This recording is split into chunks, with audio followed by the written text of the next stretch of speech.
What up, Space Fam? Goes in here for Anime Uproar, and I'm back at it again to discuss the latest and craziest updates in the Demon Slayer story. This chapter moved so fast, and we actually made huge progress and got some huge reveals compared to the last few chapters, so definitely stay tuned for that. If you enjoy these weekly Demon Slayer chapter reviews and want to keep them coming, the best thing you can do is smash that like button and share this video with a friend. If you haven't, be sure to subscribe, and this is crucial, hit that notification bell or you will miss future Demon Slayer videos. Remember that you can get early access to these chapter reviews by following Anime Uproar Audio on Spotify, iTunes, or wherever else you listen to podcasts. A big thank you goes out to our glorious patrons who help make videos like this one possible. More on those amazing people later. For now, keep in mind there will be manga spoilers in this video. We are going to be discussing the latest chapter in the Demon Slayer series, chapter 195 after all. Now without further ado, let's jump into it. On the cover page of this chapter, we see the beautiful but injured best girl Mitsuri and Tamayo's now demonized cat. In part, we are shown Mitsuri to remind us of what Iguro, who rejoined us last chapter, is fighting for. And my lord, Iguro is amazing.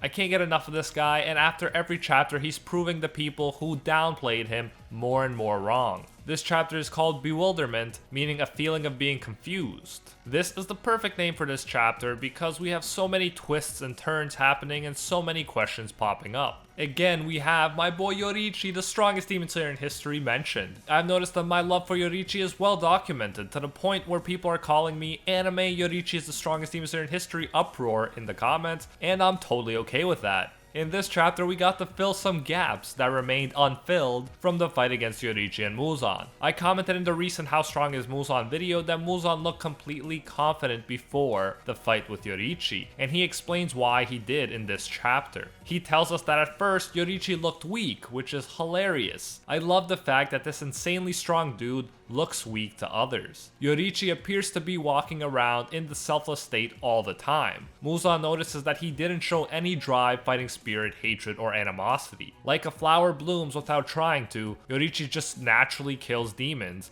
because that is him following the way of the universe. He's not taking any pleasure in killing creatures he hates, he's just doing his thing. Muzan never thought that this dude could cut off his head. Like most, he assumes that a lack of fighting spirit means a lack of power. However, that was a big mistake on Muzan's part. Yoriichi's attacks continued to burn Muzan's flesh, his very cells, for hundreds of years like sunlight. I pointed out that Yoriichi uses the breath of the sun, aka the power of the sun, to fight. So Muzan's only chance of recovering from these wounds and being immune to the breath of the sun style is absorbing Nezuko, a demon who has conquered the sun. Remember this because it'll be important for later. The mangaka is clearly equating the effects of the breath of the sun style with actual sunlight here. Muzan goes on to praise Yoriichi more, and I never get tired of it. He says not even God or Buddha would have expected Yoriichi. He compares him to a ridiculous myth. Muzan is convinced that the real monster was Yoriichi and not him. I love this. Last chapter I was talking about how the mangaka is humanizing Muzan.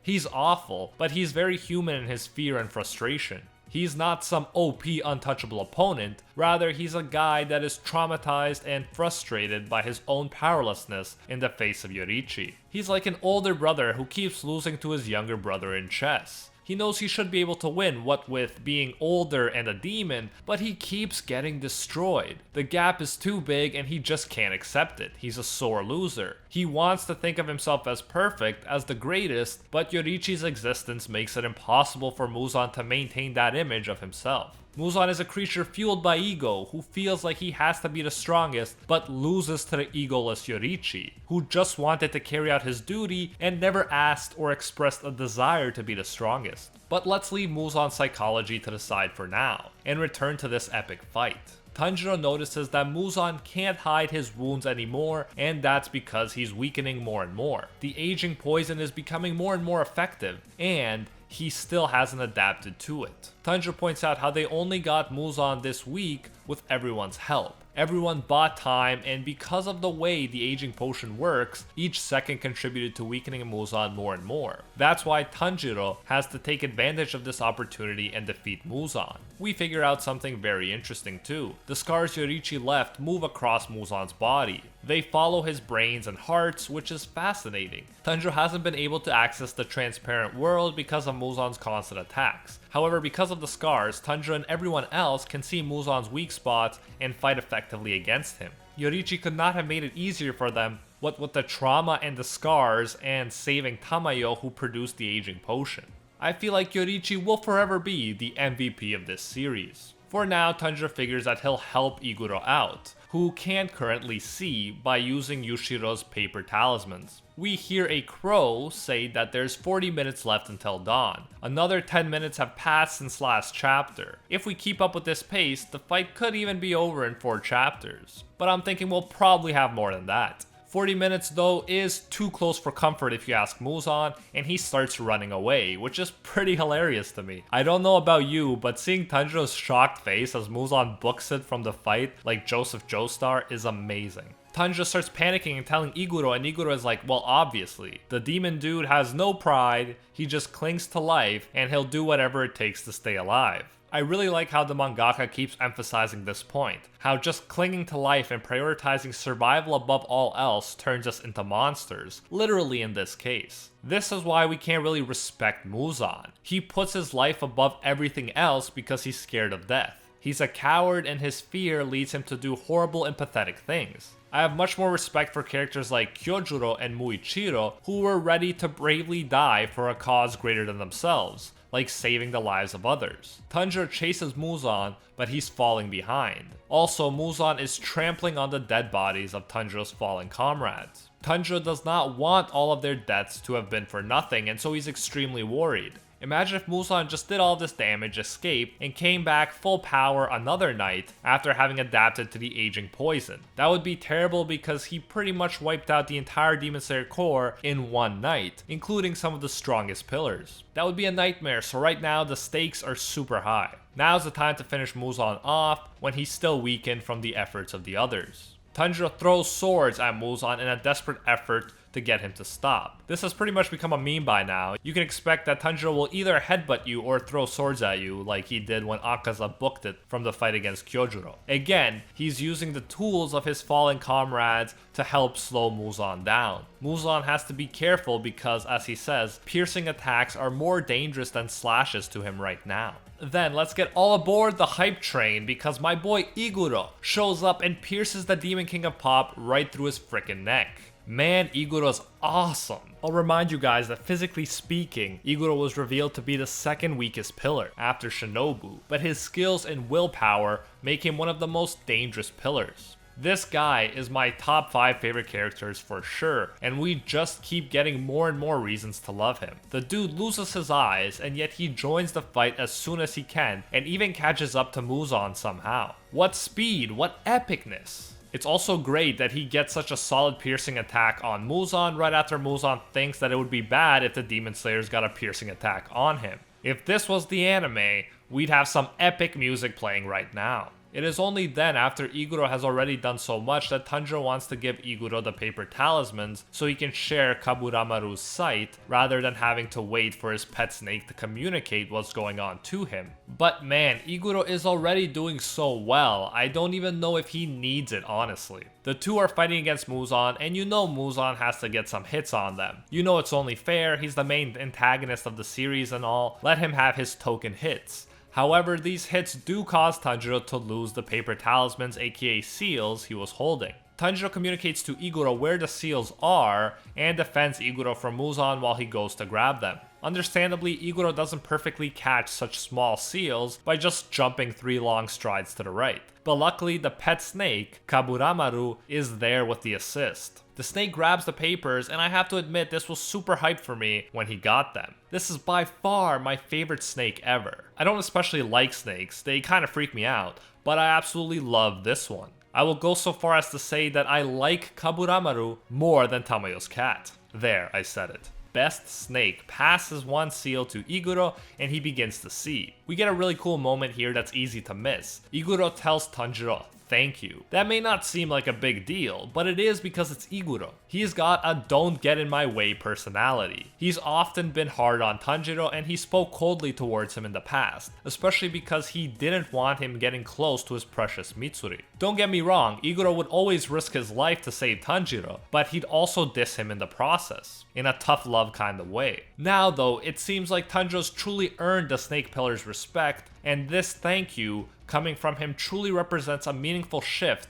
in their bromance. In other words, their bromance just leveled up. Thanks to Tanjiro, Iguro can now see. He says it's not like human sight, but he can see better now, so fighting is much easier. Considering how well he was already doing when he couldn't even see, this looks super bad for Muzan. The two Demon Slayers are persistent. As Muzan says, they never give up. They keep blocking him off from escaping. We then get a huge reveal from Muzan. He reveals that his breath is running out and that his physical strength won't last much longer. He can't believe this, and neither can the reader probably. We have the main big bad boss man of the series, and he's admitting that Tanjiro and Iguro are too much for him right now. They're going to defeat him if something doesn't change. Cue Nezuko. We finally see Nezuko holding her eye as she was before. She takes her hand away from her right eye, revealing what looks like a human eye.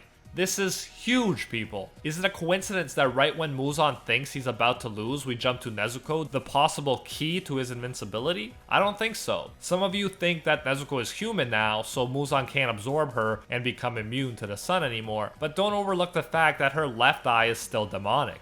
She's not completely human yet, so it's way too soon to assume that Muzan can't absorb her and become immune to the sun. And the fact that she's shown up right as he's against the ropes seems to suggest that she might help him turn the tables on the attacking Demon Slayers. I've been saying that I hope Nezuko survives because Nezuko is lovable and awesome. However, it doesn't look good for her. It is possible that Muzan will absorb her, adapt to the poison, become immune to the sun, and then Tanjiro and whoever else is still around are going to have an emotional fight against a new and improved Muzan. Obviously, the mangaka left both possibilities open. Nezuko might turn full human and become useless to Muzan, or she might not. It's just that right now, I can't think of another way for Muzan to completely turn the tables. The mangaka of Demon Slayer has definitely had villains defeated before they ever got to show their full power. Think of Doma, Akaza, and Kokushibo, all of who were defeated before they arguably achieved their full power. Doma was poisoned, and Akaza and Kokushibo gave up the will to fight right after they gained the ability to regrow their heads like Muzan. So Muzan could totally die in a weakened state. However, for the final fight, the mangaka might want a full power battle against Muzan and an upgraded Tanjiro. That would be epic and emotional, but the trade-off for that epic fight might be Nezuko's life, which is no small price to pay. As always, let me know what you think is going to happen in the next chapter.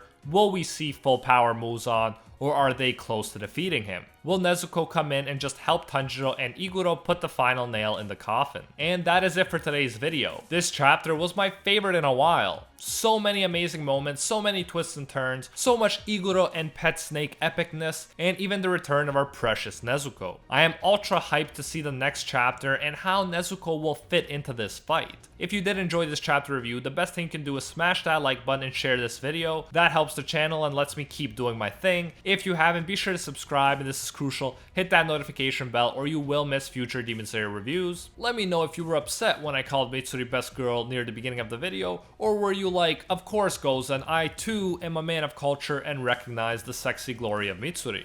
Be honest. Anyways, your best girl choice aside, remember that you can get early access to these chapter reviews by following Anime Uproar Audio on Spotify, iTunes, or wherever else you listen to podcasts. A special thank you goes out to our patrons over on Patreon who help us survive YouTube issues and who help make videos like this one possible. First and foremost, I want to thank our The One Tier patrons, the ones who stand atop all clans: Steven Ingrata, Alola Natem, The World, Steelers, The School Bus, Tyson Quirino, A Quiet Respect, and Pate Hefa. And I can't forget our Pro Hero tier patrons, the one and only Gilgamesh, nothing but a fan, Jason Wilson, King Zeldris, $50 Beat, Anatoly Kazatsky, Alpha Dio, Angel Cruz, Team Sparky 65, Cricket XP, Rohan Kapoor, Jessica Maloney, Emperor Otaku, Timothy Edward Vargas, Gene Dark, Joe Stanton, JCC Waka, Very Gucci, and Jessica K. LaFond. Thank you all so much. If you enjoy our work, you can support more by going over to patreon.com/animeuproar and becoming a patron today for as little as $1. If you do so, you'll get your name featured in future videos alongside these amazing people right here, and you'll even get access to our private patron-only Discord, where we talk about anime, life, and of course, dank memes. So check out patreon.com/animeuproar, link in the description if you're interested. You can also now join the YouTube channel and support more content that way if you prefer. Whichever way you choose to support us, you can get the same great benefits. Thanks again, and until next time, see you, Space Cowboy.